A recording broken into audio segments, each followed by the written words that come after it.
Well, and that's the whole premise of my book, is that not to challenge the system in a full frontal attack. It's to very subversively undermine the system by removing ourselves from it, to create voluntary cooperatives where we share and grow food together, share resources together, remove ourselves from the banking system, remove ourselves from the credit system, remove ourselves from the military-industrial. And we've got to do it quick, because that's why I published it online. Mm-hmm. That's why I didn't go through a publisher, so it can get into as many people's hands as possible, and to create communities in cooperation with each other to remove ourselves from their systems. And it won't matter. And they will be assaulted. The outside enemy will find excuses to get in. That's why they assault anything that tries to, humans get their backs together and try to defend themselves like cows do when wolves come. Cows will get in a circle. Right. And try to protect the calves. That's why they're trying to keep us divided, so we can't get together and figure out what they're doing to us.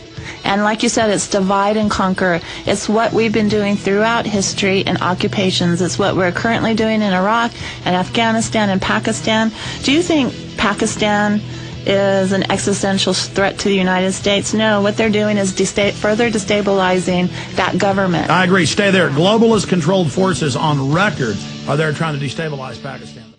Everything we said came true. Everything we've done has been right.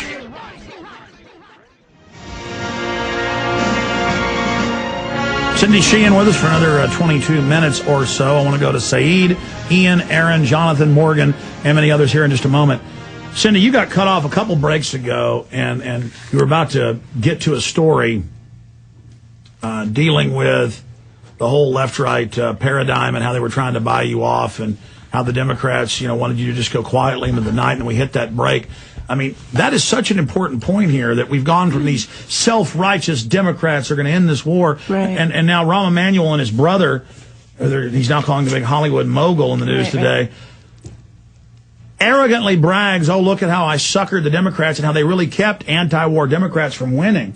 Oh, absolutely. Rahm Emanuel, one case in point is Christine Segalis in Illinois. She ran against Henry Hyde as a Democrat in 2004 and almost won.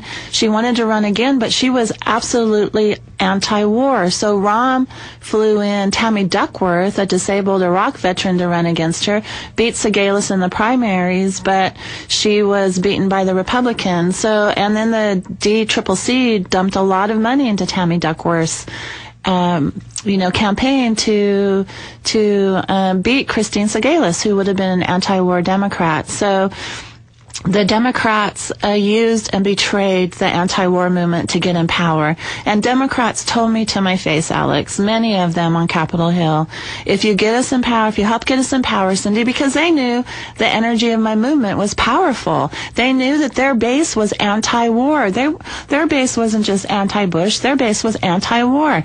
So they abused the energy of the anti-war movement, betrayed it, got into power, and did nothing. And then after they were in power in 2007, you know what those same people told me? Help us elect more Democrats, Cindy. And that's when I said, oh, this is just bull crap. They're never gonna be happy unless it's 100% democratically controlled, which I think is tyranny. I think that even if the two parties are almost completely controlled, only having a one party, then you really are in trouble. I think that the more parties, the more healthy our democracy would be. Our democracy is sick. Our democracy is on life support right now because of the corporate control of both of the parties. Barack Obama and I almost said Rahm Emanuel and John McCain, they got money from the same people. So whoever won the election in 2008, the robber class would win and we would lose. No matter who won, we lost. Even if you voted for the candidate that won, I hate to tell you this, but you lost. Cindy Sheehan, what do you see happening to our republic in the future? We're going to go through some very tough economic times, unfortunately. I don't think it's going to get any better until it gets a lot worse. And if it does get better, then what is our country going to look like? Is it going to be looking like 1984 or Brave New World? Or is it going to look like a country that is broken up into smaller pieces, which I think would be better, would be more manageable? Is that going to happen with violence? Is it going to happen peacefully? I really don't know, but that's why I'm out on tour, Alex. I have 3 surviving children, one grandchild, he's 1 year old, and one on the way, and I could take my kids and I could practice what I know. We could start our own little community that's self-sustaining, off the grid and things like that. But I want to go around the country and I want to encourage people to work together to thrive through the coming collapse of the empire. I'm glad the empire is collapsing. It's collapsing because the people running it are so greedy. Right. They're eating themselves. Right. They're destroying the goose that laid all these eggs because their nature is just hyper corrupt. We could voluntarily give it up, as the robber class could voluntarily give up the empire, but that's not going to happen. Like you said, they're so greedy. They're so greedy, they don't care what's going to happen with their children and grandchildren. I care about their children and grandchildren as well as I care about my children and grandchildren. So we have to create these communities to be able to survive. I want to go to calls, but briefly, tell me more about your idea, because I think true diversity, I'm not against the Free State Project, but everybody going to one state, that's a decent idea because I guess they can try to take the state back over and, have kind of a libertarian idea. That's wonderful. But I think it's better just to have lots of true diverse ideas, lots of communities everywhere to be examples to others. Right. And all sorts of true diversity, true liberty, out there. And to defeat the globalists, they can always go after one state or one group or one idea or one leader. Right. But if we have the opposite of the cookie cutter, all of this, the words diversity again, going in different angles and directions, there's no way for them to compute, no way for them to counter, no way for them to demonize, no way for them to set up. And if good people will just stop looking for leaders, even Cindy Sheehan or Alex Jones or Ron Paul, but look to themselves to start something now. Just do it, as they say. Start taking action in some way. Doesn't mean you have all the answers. Doesn't mean you're perfect. Doesn't mean you're going to do it all right. But at least you're standing up. And doing something. And that's my whole premise, is that it's not as effective for one person or a couple of people to do a lot. It's more effective for everybody to do something. And then working together, community-based. And as well as I, that in the summer of 2005, not only was our movement co-opted, but I was also set up. Right? I was set up because they saw when I was going to start retaining my integrity and speaking out against the policies and the principles instead of just George Bush, that they had to, what the favorite slur from the so-called left is to me? I'm too radical.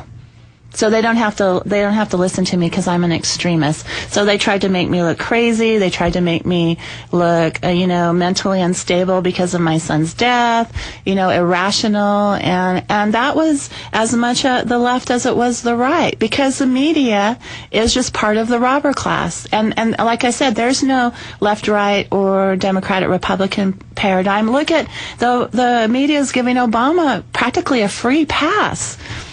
They haven't covered me and my opposition to Obama, but when I went down to Dallas the other day, we were everywhere in the news about our protests against George Bush. Why is that? Because they want to make it a left-right issue. They want to have it the liberal, Sheehan is against Bush, to remind folks it's the bad Bush. Right. They don't want to show you going up against Obama and shattering that left-right paradigm. Yeah, tell folks briefly what happened with Bush. When we were down there? Yeah, in Dallas. Well, we had about 100 people just marched for accountability, and we had about 12 pro-Bush people on the other side of the street. I thought that was very interesting because it was in his neighborhood, and only 12 of his neighbors came out. But we got a lot of press coverage from that, and it was good press coverage because they said accountability. They said Cindy Sheehan and the people with her want a special prosecutor. They actually did cover what we were saying instead of, the style. They were covering the substance, which I was very surprised about, especially being in Dallas. Well, I mean, that is a positive thing, and I think that's because a lot of the media internally are upset. A lot of them are moral. They're just told what to say and what to do. And more as they say no, and more as they do little things to get the truth out, I think that's what's going to bring them down. Well, and I do want to, did I say it on the air? Did I tell you when we were off the air that my radio show is going to be on in Dallas? Yeah, you were telling me it's Sundays, and give us the website for your... The radio show's in Dallas Sunday at 3 on Rational Radio. That's AM 1360. And then my show can also be heard on the internet at cindysheehansoapbox.com. And people can order a copy of my book, Myth America, from cindysheehansoapbox.com. It's just for a minimum $10 donation. I got several orders last night after I was on Jason's show, so I appreciate it. Oh, good. People need to support you, folks, and that's what this is about. If you want to see Cindy be able to keep going around the country pointing out the hypocrisy of Obama and the Republicans, then go to the website and get this great ebook and show it to your friends and family, and also tell folks about our radio show. Again, plug the website again. cindysheehansoapbox.com. cindysheehansoapbox.com. And how many pages is the book?